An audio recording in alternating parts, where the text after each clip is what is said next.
Yo, welcome back to Son of a Preacher Man. As always, I'm your host, the Soap Man. Now, I don't have time for a lengthy introduction this episode, so let's just get right into it. Now, we off in the book of Judges now. And the book of Judges is kind of a hard book to understand because it's a lot going on in Israel. So right off the bat, I want to pick up where I left off in my last episode. And in my last episode, we talked about how Joshua had died.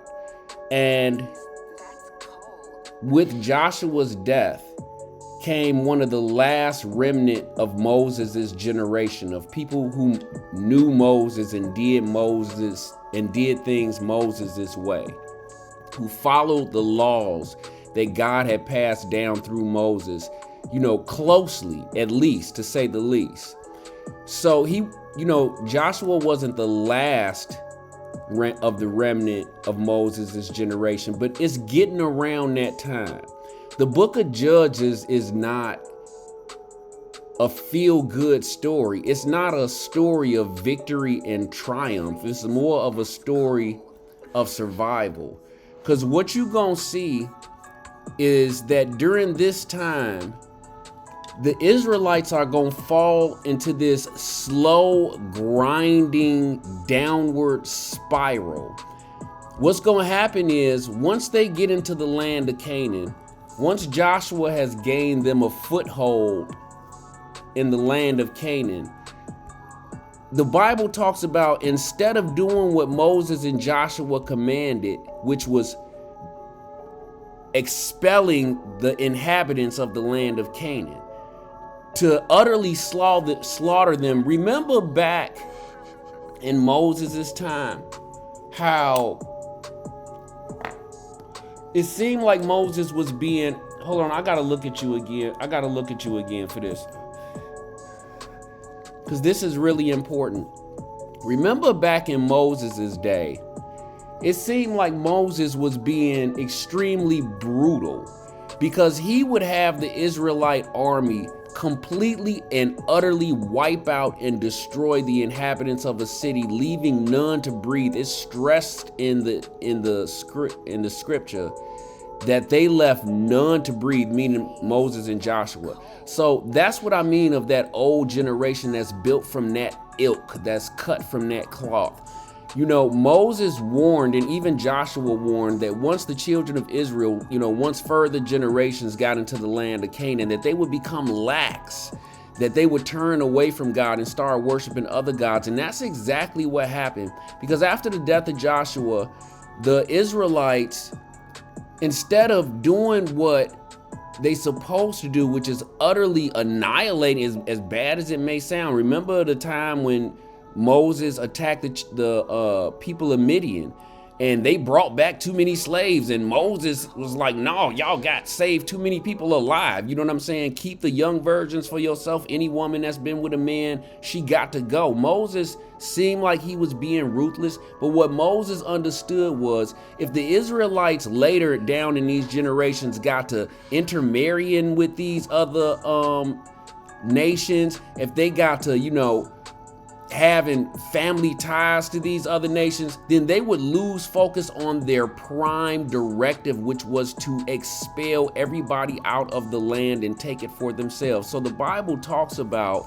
how they didn't do that. I didn't put the verses up here, but the Bible talks about how in every single territory that the Israelites laid claim to, they divvied the land up into 12 territories. And in every single territory, they didn't put out the people. The Bible goes through all the different tribes and talks about how they didn't expel all the people out of the land, but left little pockets and began to intermingle with the people and have peace with the people, and some of the people they put to slavery and, put to hard labor and kept them under the thumb. I would think that was the fate of most of these nations, but they didn't expel them. They didn't annihilate them. They didn't get rid of them. They didn't push them off the land. So what happens is Israel is going, because they didn't expel them, God looks at it like, okay, this is a faithless and disloyal people. I'm going to leave these nations around Israel just to test them. And, so that's what God does. And these nations that God leaves around begin to oppress the Israelites. And the Israelites, remember, let me emphasize this before we go on. Israel has no king. They have no leader. Joshua and Moses are gone. So what God is going to do is he's going to rise up judges. Judges like what we talked about in my last episode, Othniel and Ehud and Shamgar. He's going to cause these judges to rise up and defend Israel, and Israel is going to have peace all the days of the judge's life and most of the time afterwards also. But see, it's this vicious spiral that the Israelites fall into, where after God raises a judge, they become relaxed. They go back to worshiping the gods and doing the worshiping the gods of the Canaanites and going back to doing the stuff that pissed God off with to begin with.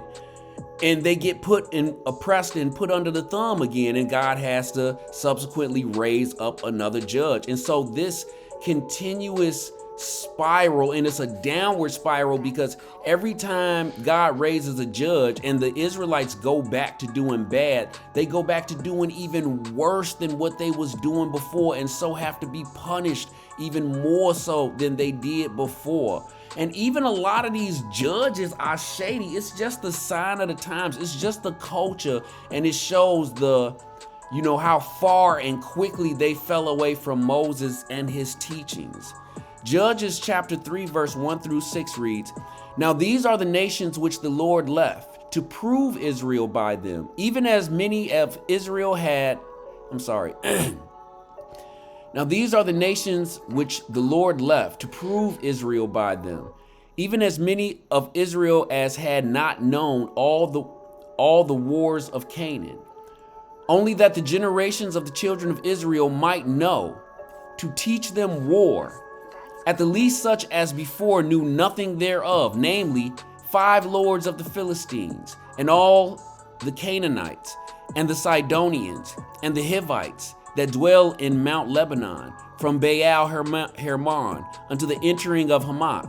And they were to prove Israel by them, to know whether they would hearken unto the commandments of the Lord, which he commanded their fathers by the hand of Moses. And the children of Israel dwelt among the Canaanites, Hittites, and Amorites, and Perizzites, and Hivites, and Jebusites.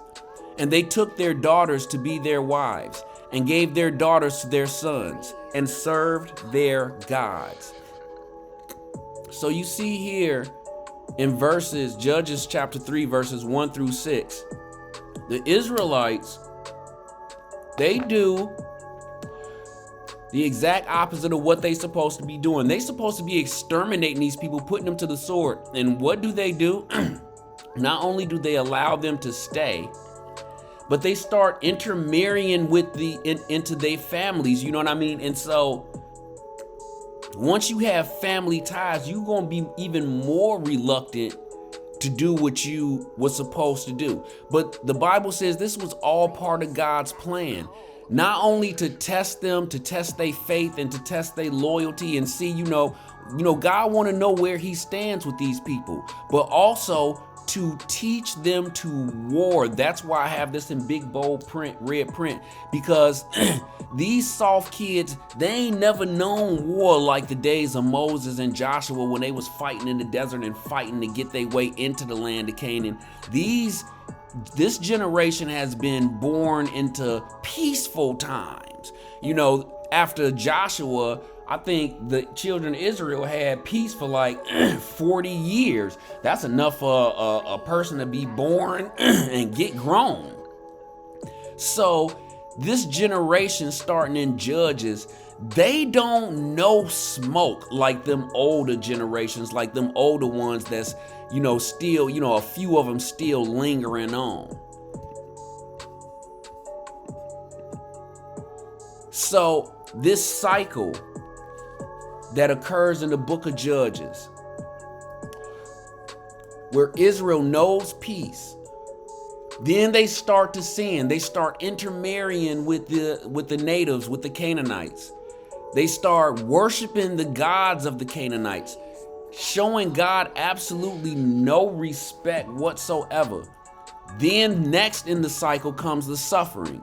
The same people who they want to be like and start worshiping their gods and intermarrying with and trying to be friends with, instead of putting them to the sword and kicking them out, start oppressing the Israelites and putting them under the thumb. And we're going to talk about in a minute how the Canaanites and the different nations of the land used to oppress the Israelites.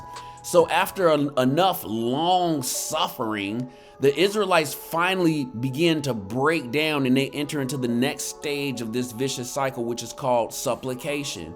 They start praying to God. They start remembering who the God of their fathers is, and they start praying to him for relief to come rescue them. And then comes the final stage of the cycle where God raises up a judge, and that judge brings them salvation, victory, and peace and happy times.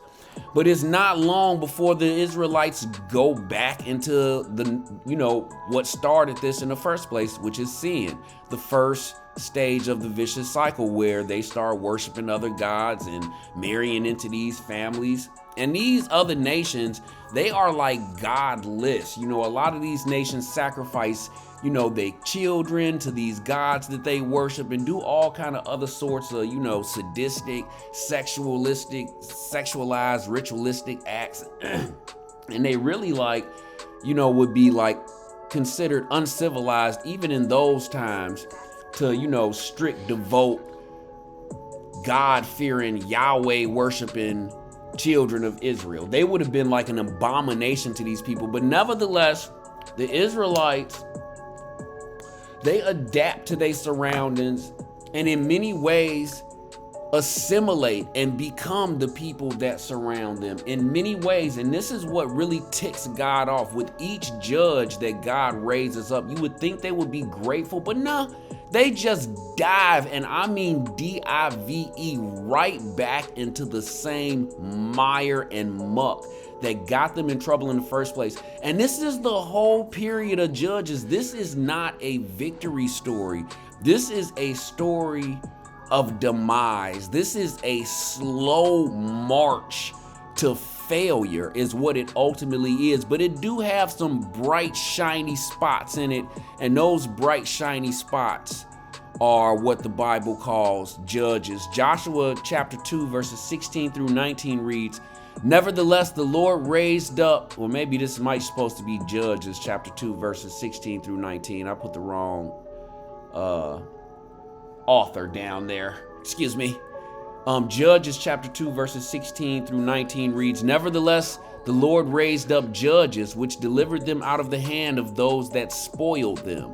And yet they would not hearken unto their judges, but they went a-whoring after other gods and bowed themselves unto them.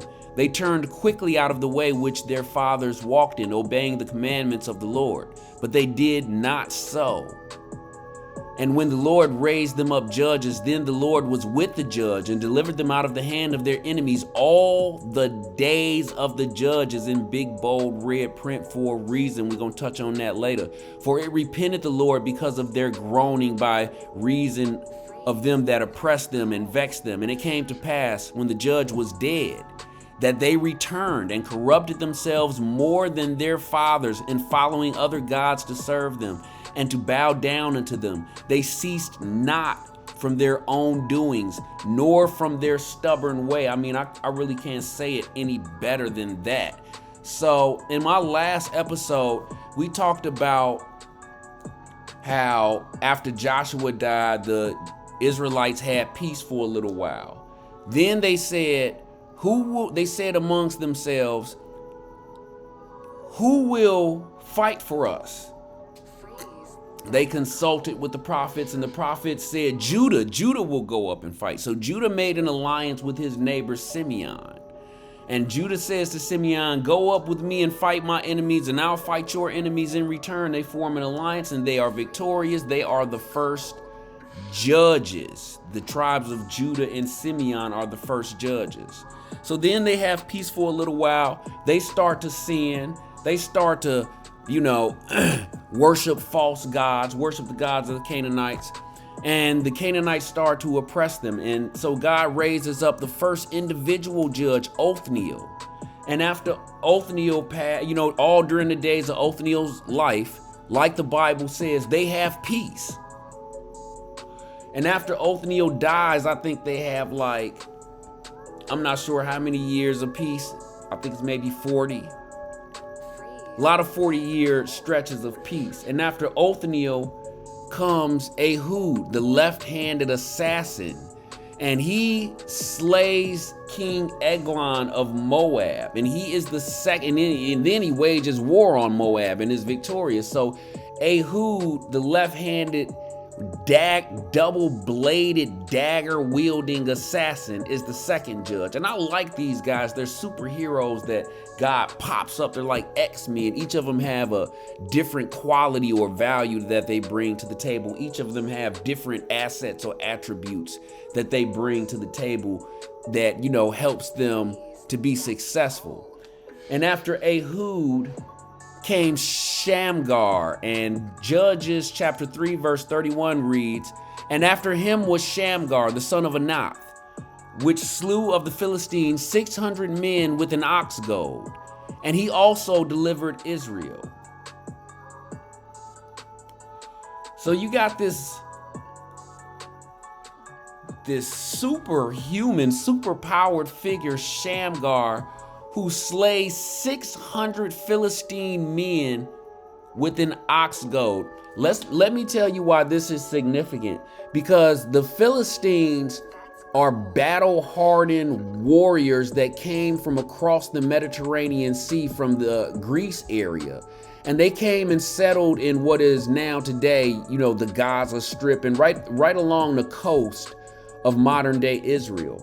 And the Philistines was no joke. They are later going to become Israel's chief and number one adversary. The Philistines will be Israel's chief rival.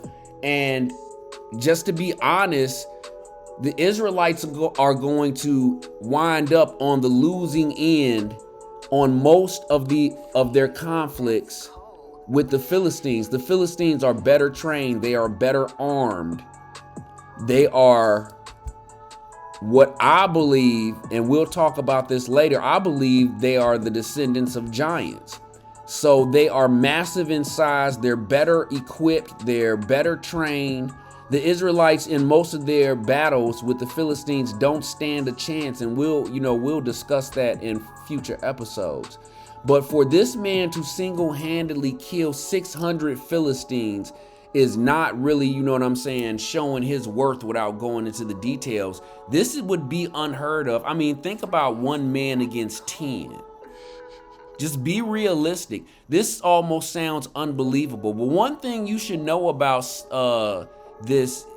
two things you should know about this judge is, the first thing is that Shamgar is not his real name. And we know this because it says that he is the son of Anath. Now, Anath is a Philistine goddess. So by saying Shamgar is the son of Anath, we know that the writer is giving him a superhuman personification. They're saying he's He-Man, he's Hercules, he's Shamgar, the son of Anath. You know what I'm saying? He's Odin. They're giving him this cartoon-like superhuman personification, whoever this person was. He was a great man. So 3 things you need to know about him. My mistake, I said 2. Now, the first thing is Shamgar was not his real name. We don't know who this character was. They're just naming him after, this mythical god. They're saying he's the son of this mythical Canaanite god. The second thing you need to know about Shamgar is a lot of scholars don't believe that he was even part of the Hebrew Israelites, which really is not a big deal because a lot of different cultures came out with the Hebrew Israelites, and a lot of cultures joined with them a lot of individuals from different nations joined with them, and that wasn't a problem. There was always a mixed bunch, like the current or modern United States of America. They were always a mixed bunch from the beginning. Scholars think they're finding, evidence of different, tribes of the land of Canaan. What they're doing is finding evidence of different tribes of the sons of Jacob. What you got to understand is a lot of these tribes wouldn't have resembled each other. Okay, you would have mistaken a lot of the tribes of Jacob for being non-related when in fact they were closely related. So just let me make that clear. Shamgar is not believed to be one of the Hebrew Israelites, but he is still with the congregation, like Rahab the harlot, who got inducted to the congregation for her help. And we'll see that as, the history of these great people continues. The last thing you need to notice about Shamgar is, unlike the other judges, there's no period of rest after him. Unlike most of the other judges, there is no period, though there may have been a period of rest during his reign. There's no period of peace after Shamgar defeats these 600 Philistine men with an ox goad, for God's sakes, not a machine gun, an ox goad, an ox stick, something you use to beat and guide oxen, which ain't no joke. But for 600 men, I mean, I really don't know, the details of this story. He had been standing like on a stone, on a large rock, and just hammering blows down from people trying to climb up or something. I don't know, but this is the stuff of legend. This is the stuff, this is like comic book superhero type feats here. Okay, so why were the children of Israel not given rest during the time of Shamgar? Why were they not given the traditional and standard peace? Why does Shamgar not fit neatly into that box where a judge is raised and Israel has peace during and after their lifetime? It's because during Shamgar's reign, there was the unique situation of multiple judges raised at one time. See, during this judges period, it's a period of over 300 years. And during that 300 years, there are the children of Israel are going to go through this cycle we talked about earlier 7 times. But there are 13 judges. So how can they go through the cycle 7 times with only 13 judges? Well, here's an example of how they did it. At certain times, really at many times, there were multiple judges in action at the same time or running into each other. So it's because during Shamgar's reign, there was a situation. It was one of these times during Shamgar's reign where there was a unique situation of multiple judges raised at one time. At the same time Shamgar was slaying 600 Philistines with an ox goad, conflict was occurring elsewhere in the land of Canaan. The king of the Canaanites in Hazor, and we saw that city being reigned by a powerful Canaanite king during the time of Joshua, and now we see it has been, it's being ran again, or it's being occupied again by a different Canaanite king. And so the king of the Canaanites in Hazor has oppressed and taken the land from the children of Israel, abusing them at every turn. God raises up a judge to lead Israel in their time of need. And like previous judges, they will rescue the children of Israel from their enemies. Like Othniel and Ehud, they will lead Israel to victory and peace, just as God has promised. But unlike the judges before them, or unlike the previous judges, this judge is unique. For this time, Israel will be led and judged by a woman. And so, ladies and gentlemen, Soap Man proudly presents to you Book of Judges Part 2, Deborah the Prophetess. That's cold. Okay, so I had to give that dramatic delay. You know what I'm saying? I try to make this so as movie-like as possible, folks. You know what I'm saying? No need to thank me. No need to thank me. It's the least I can do. Okay, so starting in Judges chapter 4, verses 1 through 8, it reads, "And the children of Israel again did evil in the sight of the Lord." You're going to see all of the stories of these judges start out in this way. And the children of Israel again did evil in the sight of the Lord when Ehud was dead. So Ehud has died. Shamgar is gonna pop up and start reigning.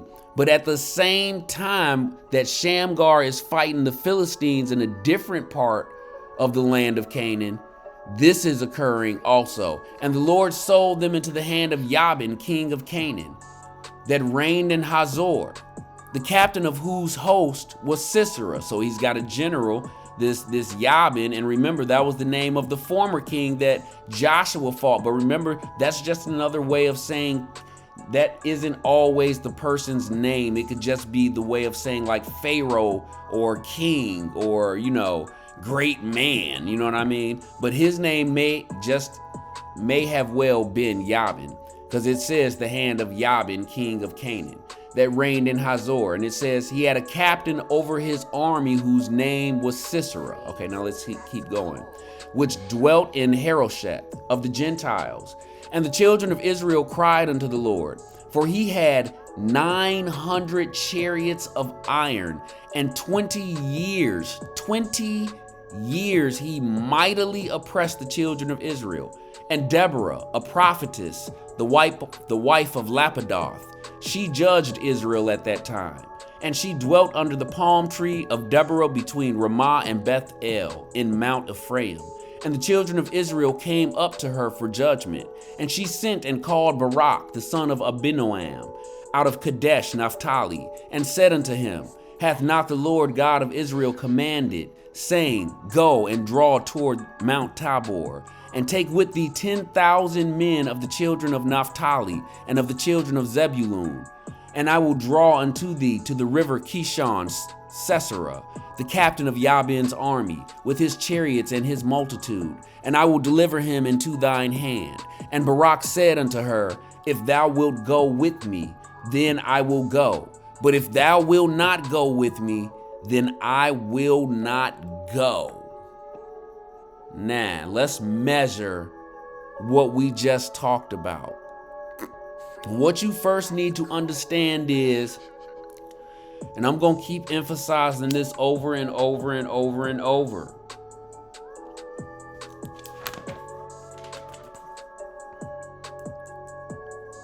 What you first need to understand is Israel is leaderless. Israel has no king. They are a loose-knit, loosely allied, loose alliance or confederation of tribes. They are by no means united. Okay, so let's set the scene. King Jabin in Hazor is in power by the will of God.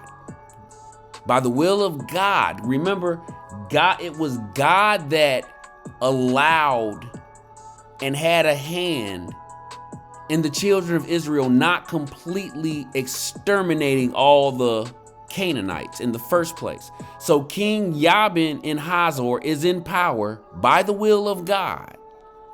And he oppresses the children of Israel for 20 years. Freeze, that's cold. How? Well, he has 900 iron chariots. Ladies and gentlemen, back in these days, chariots are the go-to weapon of war. They are the upper echelon of military artillery. Now look at this map here. You're going to see that Naphtali and Zebulun up there up north are going to be the two main characters to where the Israelites will draw the strength of their troops from. But Deborah, if you see my arrow here, Deborah is based down here in Ephraim. And I love these little maps. I love seeing where all the different characters come from, and to wonder, you know what I'm saying, what's the differences in between them. And I can just tell you, like, from my studies, I like to rank them.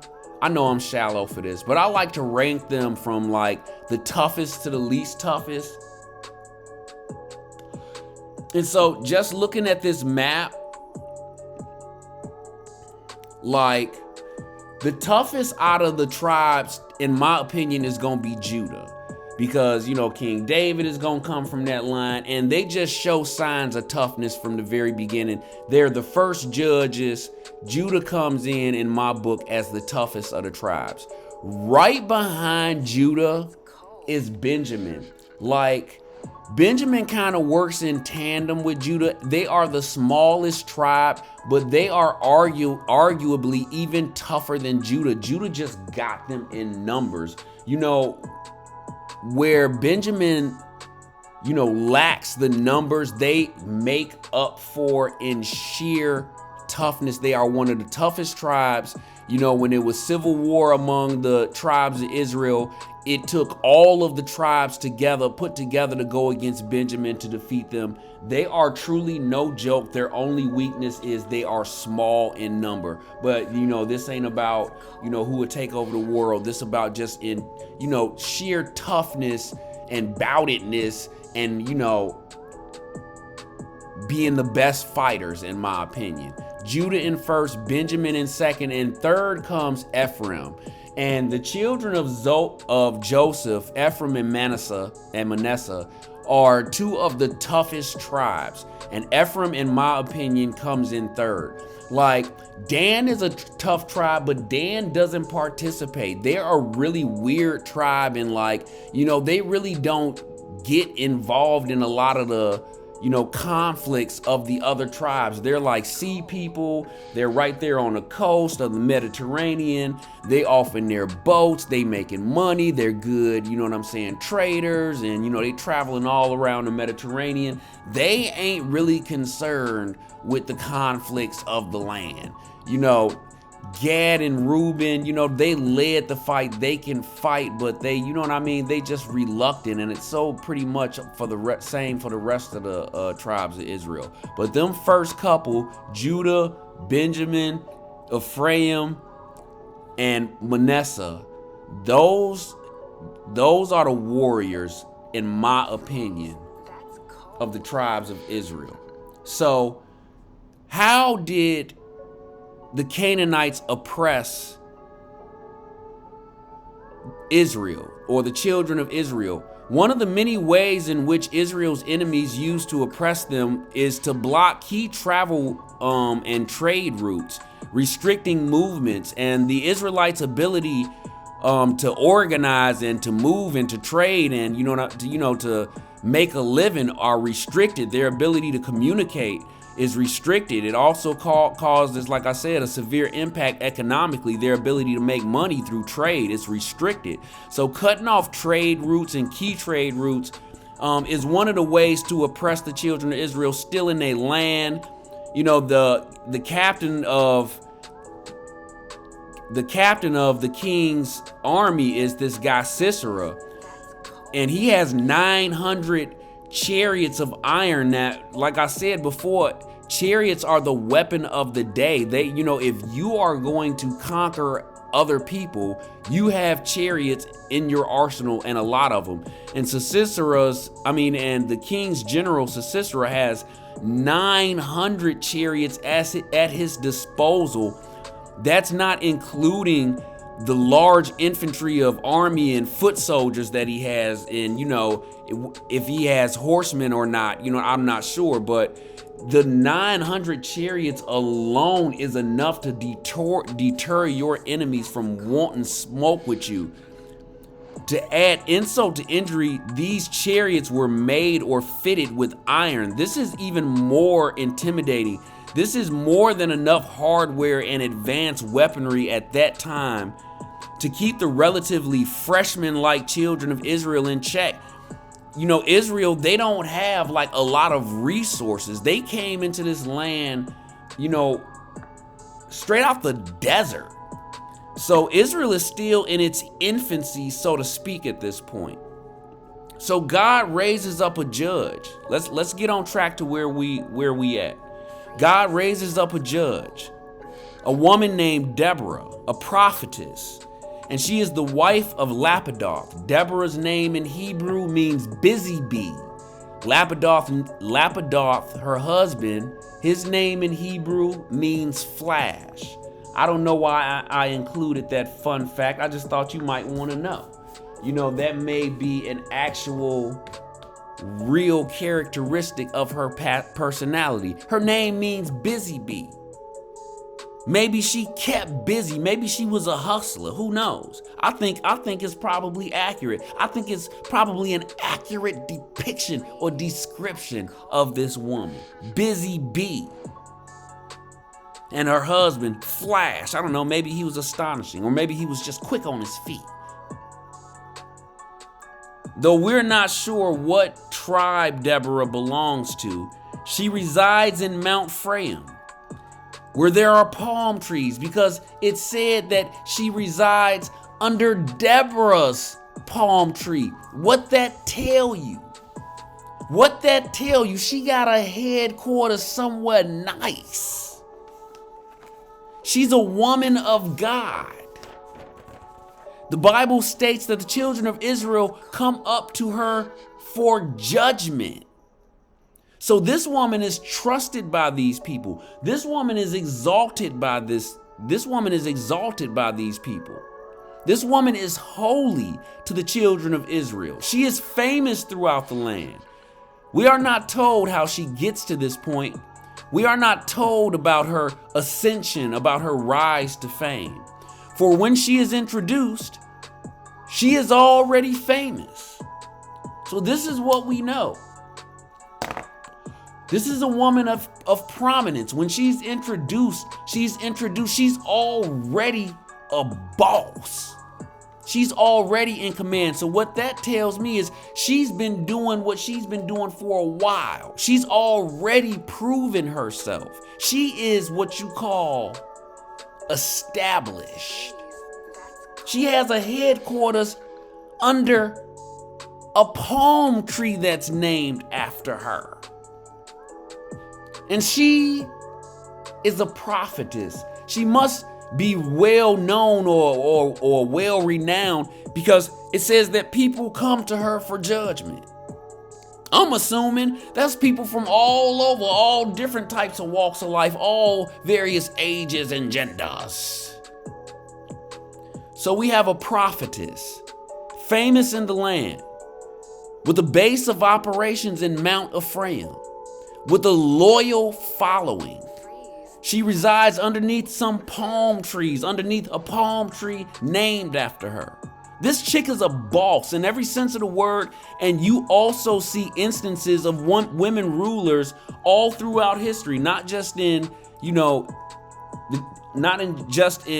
biblical history or the history of the children of Israel. You see women rulers in Japanese history, women rulers in Scandinavian and Germanic tribes in their history, and women rulers probably more than any other culture in African history. I mean, successful women rulers who were successful in war. There was a woman, there was a ruler of the Kushites during Africa's war with the Romans. And she didn't win, but she didn't lose either. So, now just like King Yabin has a captain of his army named Sisera, Deborah herself, she has a captain too, a man named Barak. And he is from the tribe of Naphtali, one of the northern tribes that I showed you in the map earlier.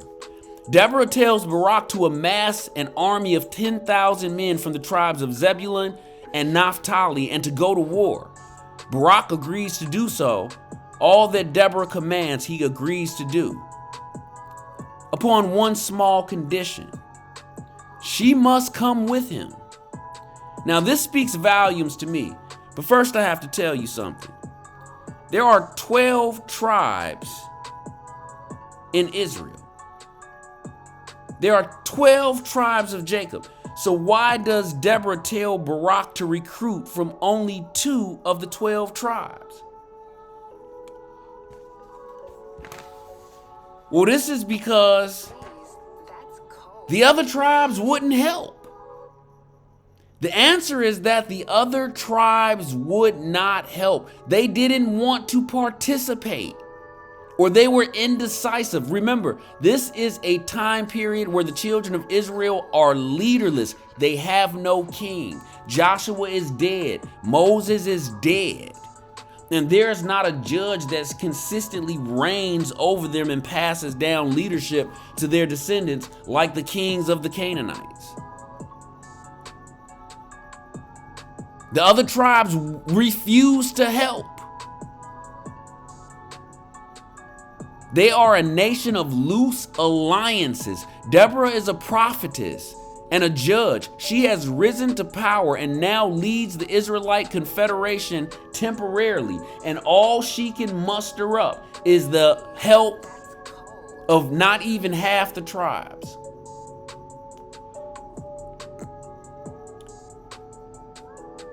And look at Barak. You know, a lot of people got a lot of negative stuff to say about Barak. Oh, his faith wasn't really up to par. You put yourself in Barak's shoes. You know, all the people that want to, throw stones and criticize is speaking from a safe place. But you put yourself in Barak's shoes.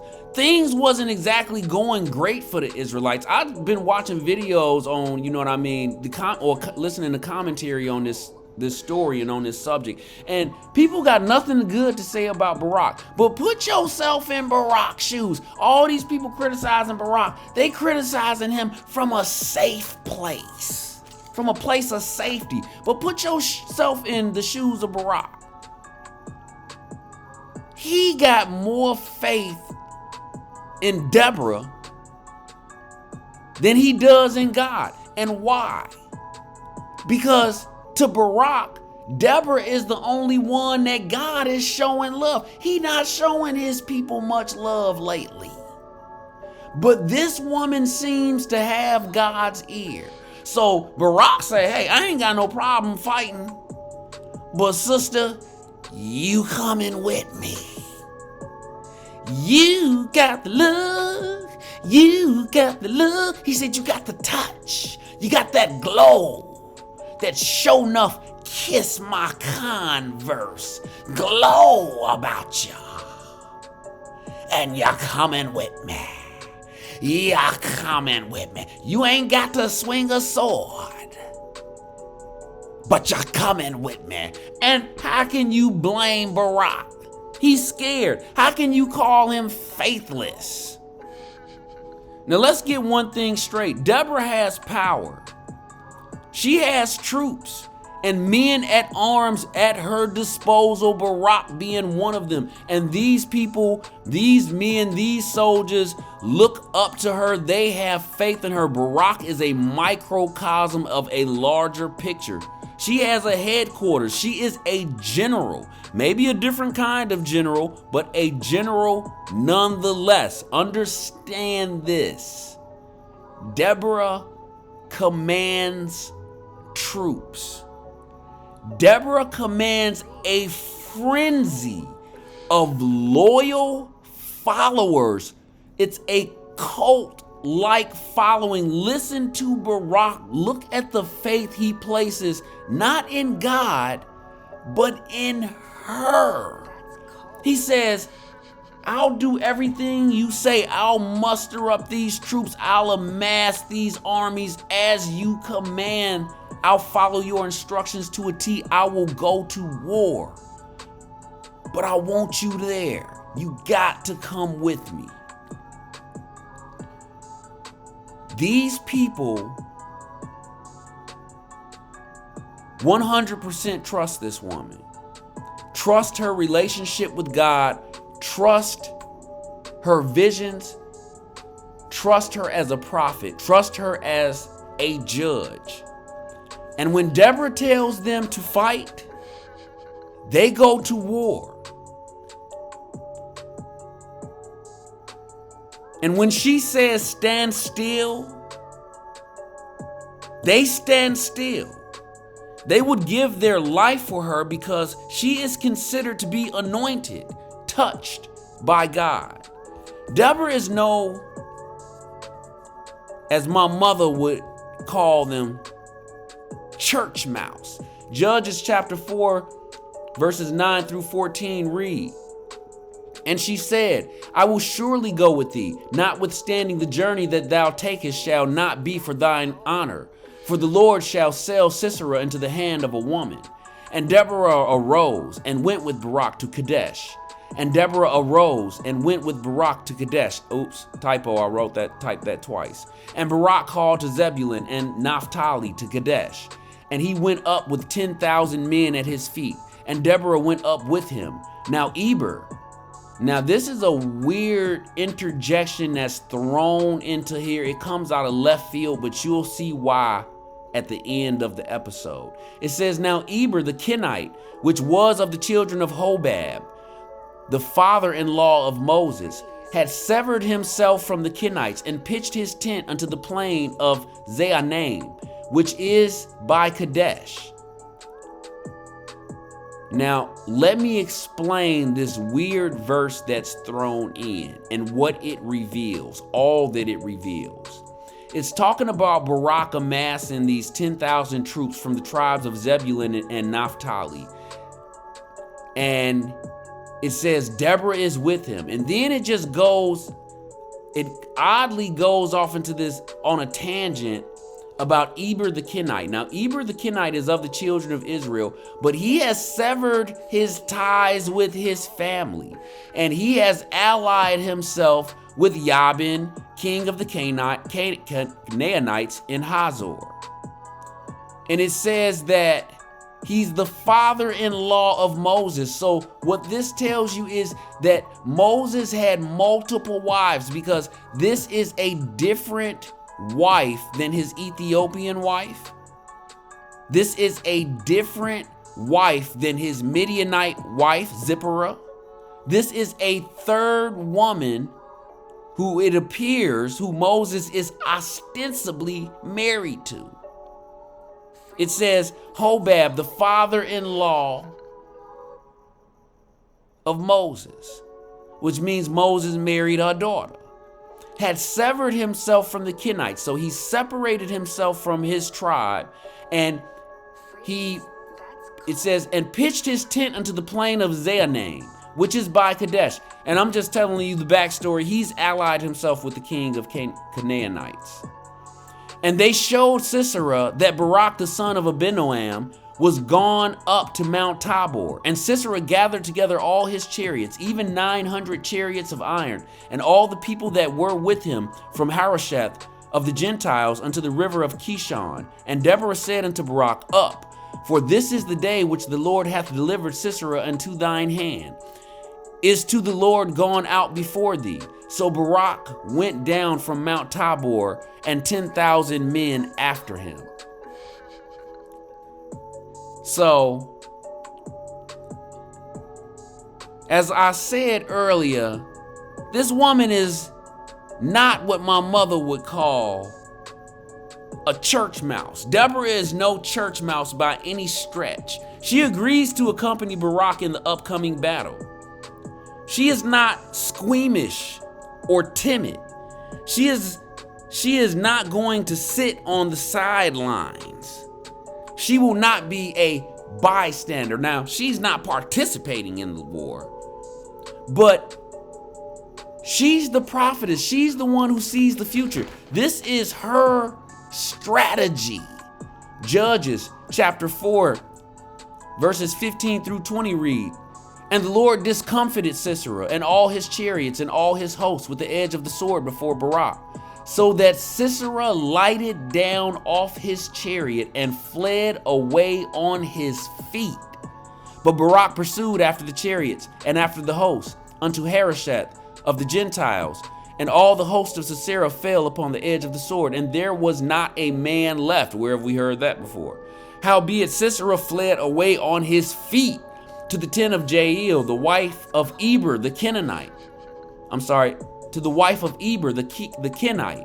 For there was peace between Jabin king of Hazor and the house of Eber the Kenite. And Jael went out to meet Sisera and said unto him, Turn in, my lord, turn in to me, fear not. And when he had turned in unto her into the tent, she covered him with a mantle. And he said unto her, Give me, I pray thee, a little water to drink, for I am thirsty. And she opened a bottle of milk and gave him drink and covered him. Again he said unto her, Stand in the door of the tent, and it shall be, when any man doth come and inquire of thee, and say, Is there any man here? That thou shalt say, No. Now, let's break this down, how this went down. Let's take a closer look to how it played out. Against all odds, the Israelites pull off a win. I don't know if you can see this, if you can see my pointer in the middle of the screen here. We're going to go down to this red arrow. Deborah approaches the battlefield with Barak and 10,000 troops. They're here on the battlefield in red.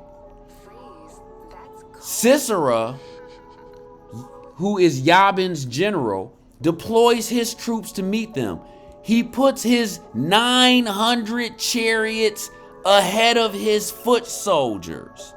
They are to deal the brunt of the force against the Israelite army. They are to deal the most damage, soften them up so the foot soldiers can finish them off. Let me tell you what happens. As the chariots are approaching to attack the Israelite army, suddenly, out of nowhere, a storm appears.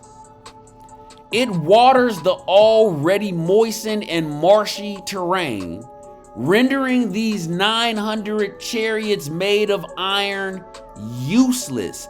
The heavy weight of the iron on the chariot makes it even harder for the chariots to maneuver through the mud. They get stuck, they begin to break down, their horses are exhausted, pulling them through this impossible to get through terrain. This freak storm happens, and the Israelite army are able to take advantage of this unique weather phenomenon and decimate the 900 chariots of Sisera. Sisera, seeing his chariots in disarray, rushes in to help and gets enveloped in the oncoming onslaught. He sees what's happening and breaks through, going in the opposite direction. He literally heads for the hills. The Israelite army, after totally dispatching Sisera's chariots, continues to advance on the Canaanite army, who subsequently begin to flee towards the river. They are picked off along the way. Many of them drown in the river or are killed trying to cross the river. It is an utter and total defeat for Jabin, king of Hazor. Then they're going to march on Jabin, king of Hazor, and finish him off. But that's the skinny of it. That's the gist of it. Against all odds, Deborah's army is not only able to withstand the Canaanite army's advance, they're not only able to withstand the might, the charge, the advance of what Sisera thought was an impenetrable front line, these 900 chariots made of iron. Deborah's army is not only able to withstand, but turn the tide and repel them. The army led by a woman, commanded by a woman. The strategy belongs to her. It's not really that big of a deal for me personally that Deborah is a woman, because I know women are capable of doing almost anything a man can do. But back during those times, and even to a certain extent, even in modern times, this is a jaw-dropping, astonishing, unheard of, miraculous event. And it is really brave on Deborah's part to be present at the war, at the battle. The chariots of the Canaanites were rendered useless. The 900 chariots fitted or laced with iron became a burden unto the riders. They became a hindrance to the Canaanite army. That anomalous weather condition, this freak phenomenon of weather that happens, that seems to happen right at the right time for the Israelite army. It really sets up Sisera's iron chariots for failure. The iron fitted armaments really work against the chariot riders as they get stuck in the mud and are easy pickings for the much more mobile Israelite army already on foot, and poorly armed, may I add, very poorly armed.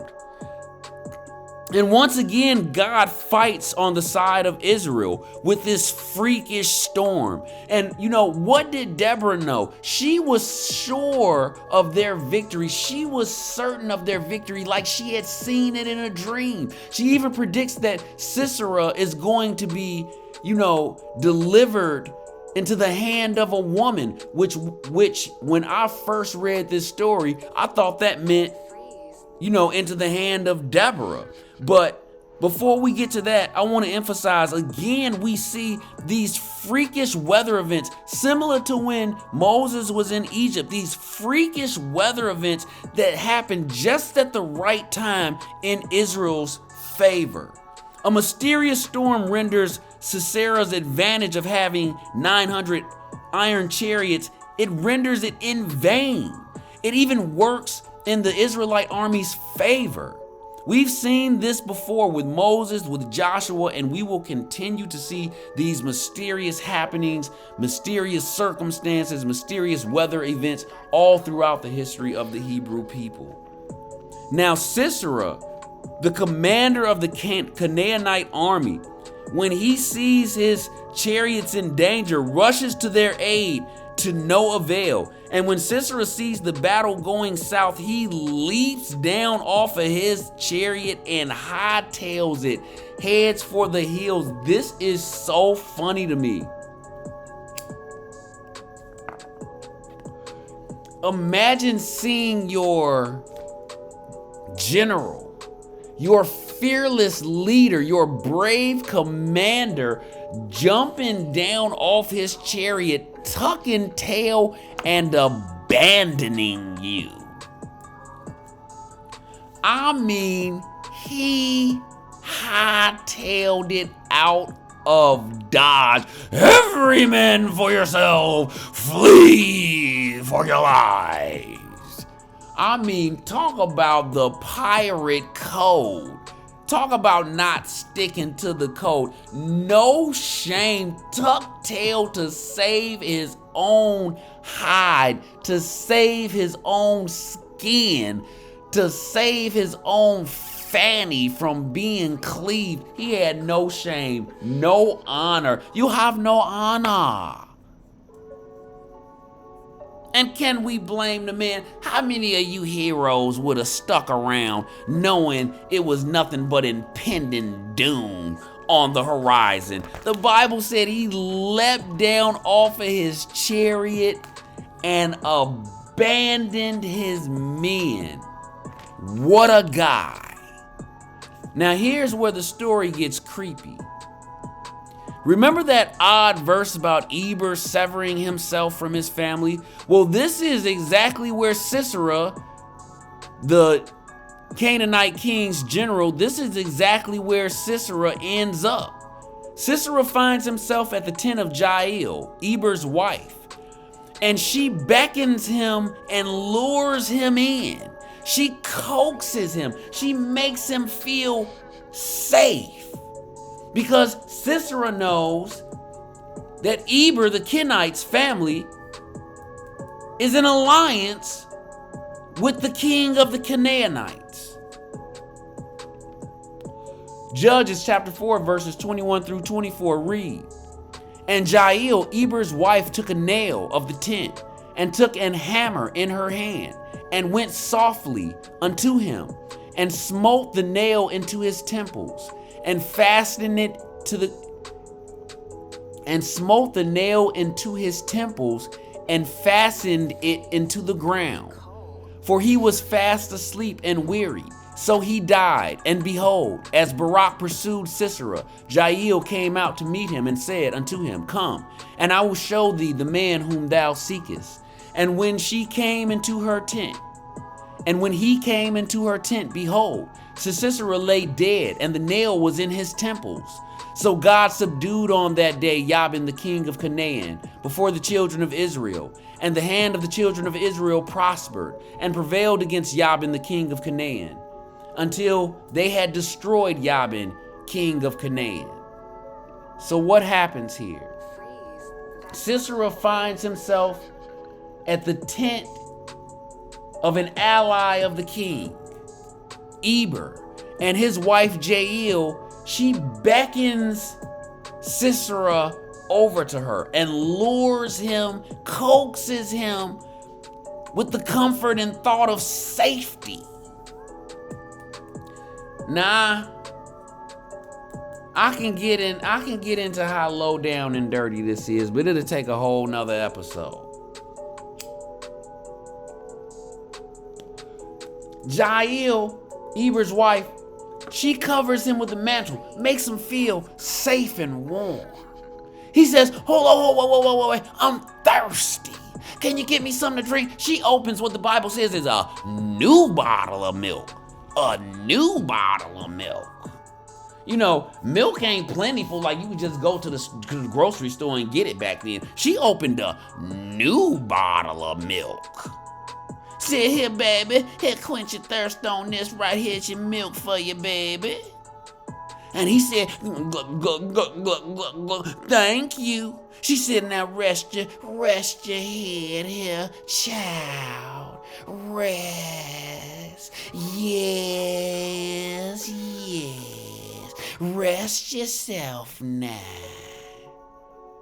And then Jael proceeded to take a hammer and a tent nail. And the Bible says that she came to him softly. She crept. She was careful not to stir him. I'm choosing my words wisely here.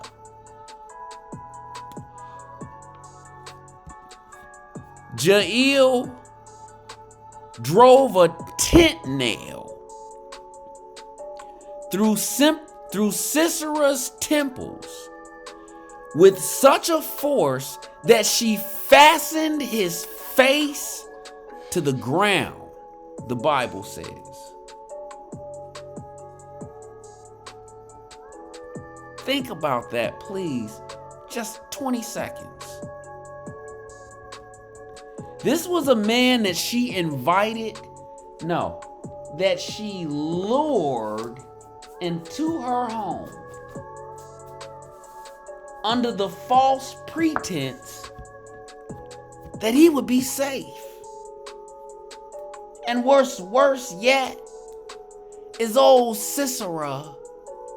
He believed her. This is a real guy. That's cold. And this really happened. She gave him milk, quenched his thirst, gave him a cover, warmed him up. And as he slept blissfully in the comfort of a false safety.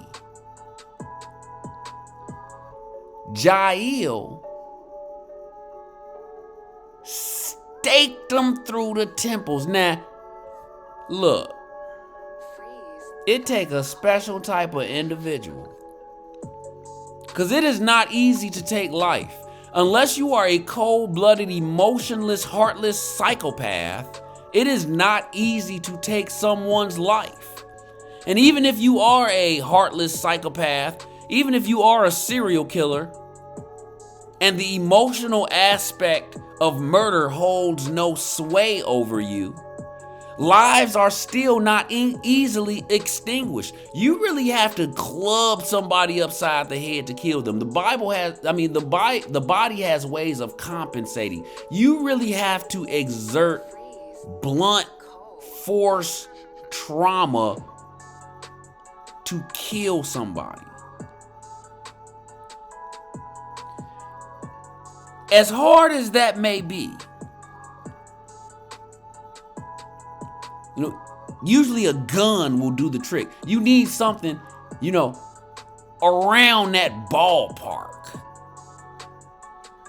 But to take a life in a way so up close and personal, like as with a knife or with a hammer or with a tent nail and hammer, to take somebody's life so cold-heartedly, up close and personal, takes a very special person indeed.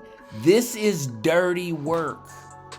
Not in just the aspect of backstabbing somebody.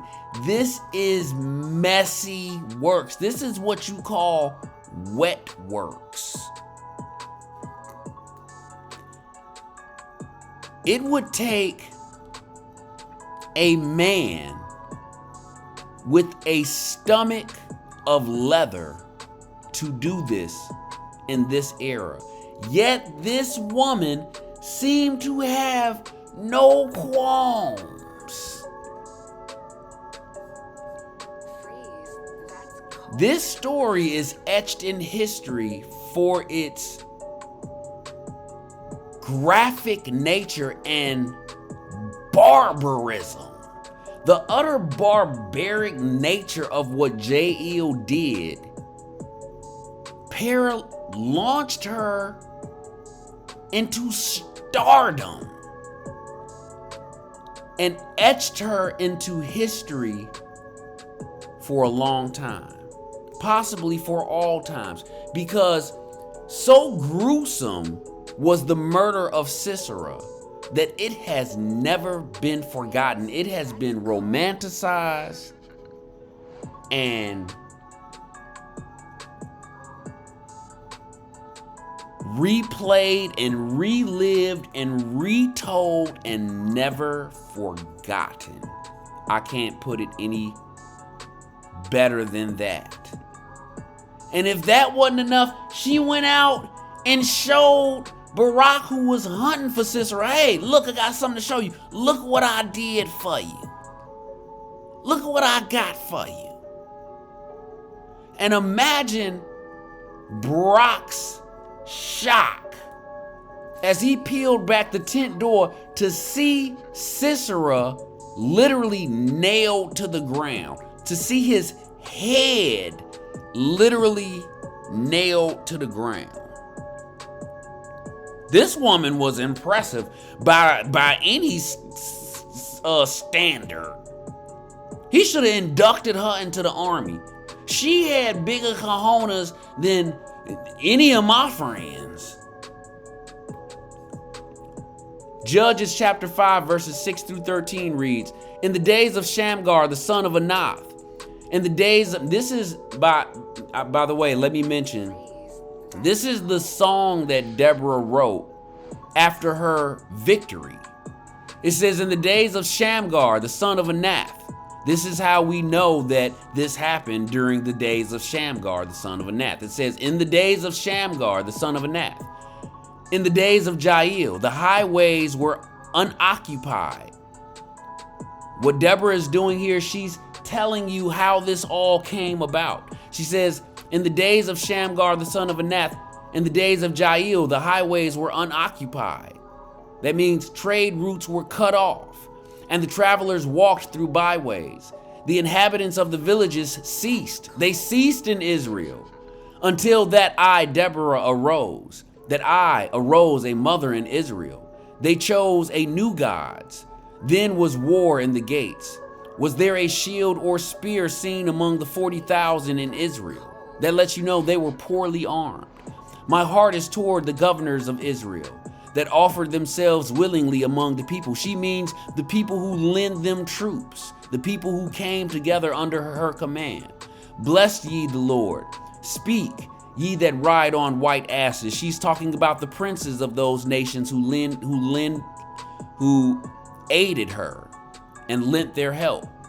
She says, speak, ye that ride on white asses, ye that sit in judgment and walk by the way. She means the nobles. They that are delivered from the noise of archers in the places of drawing water.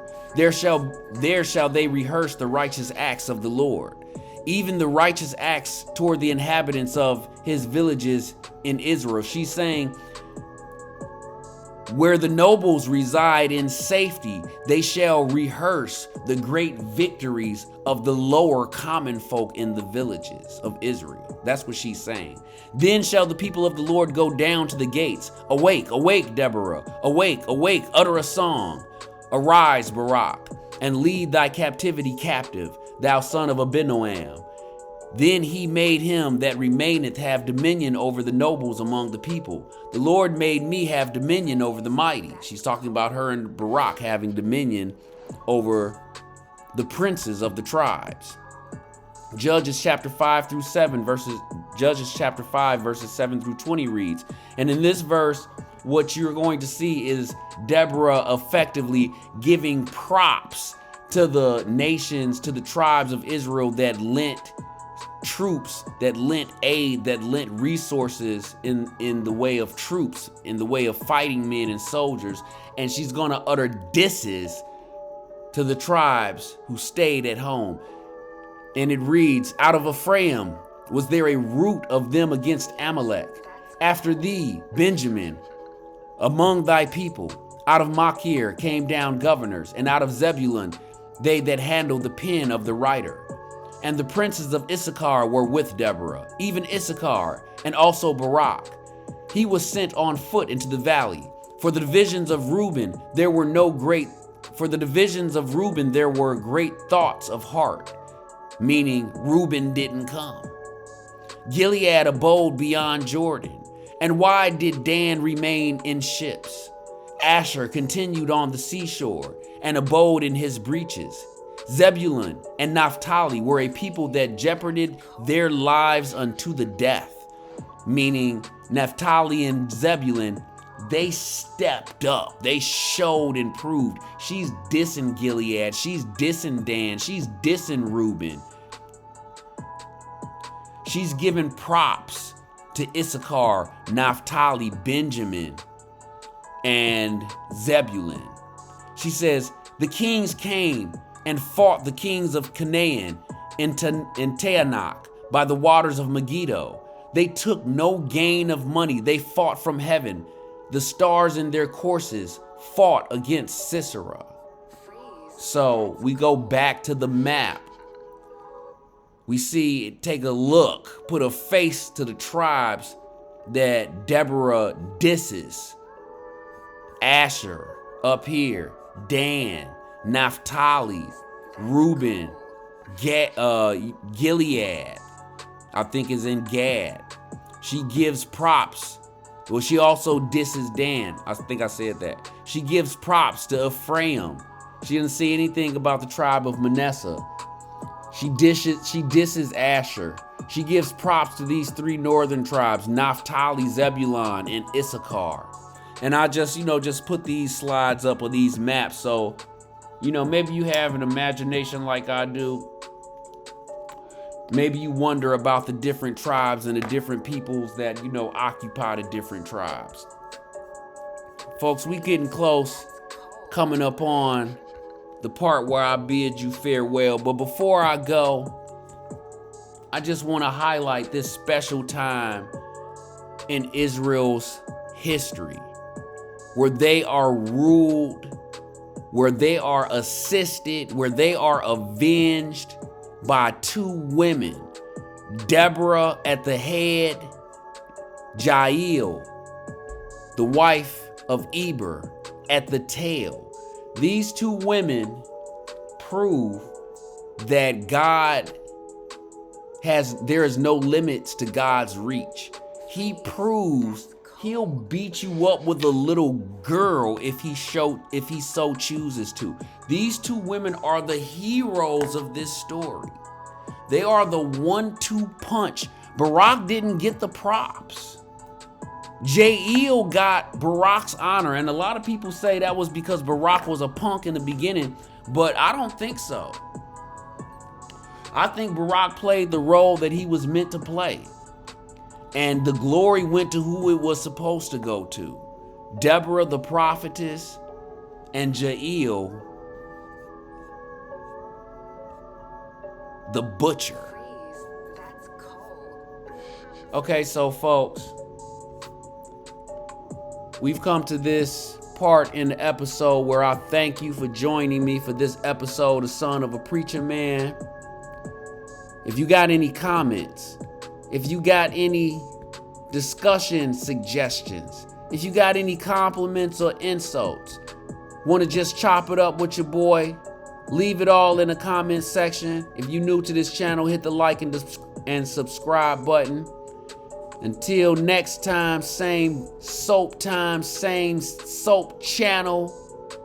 We out.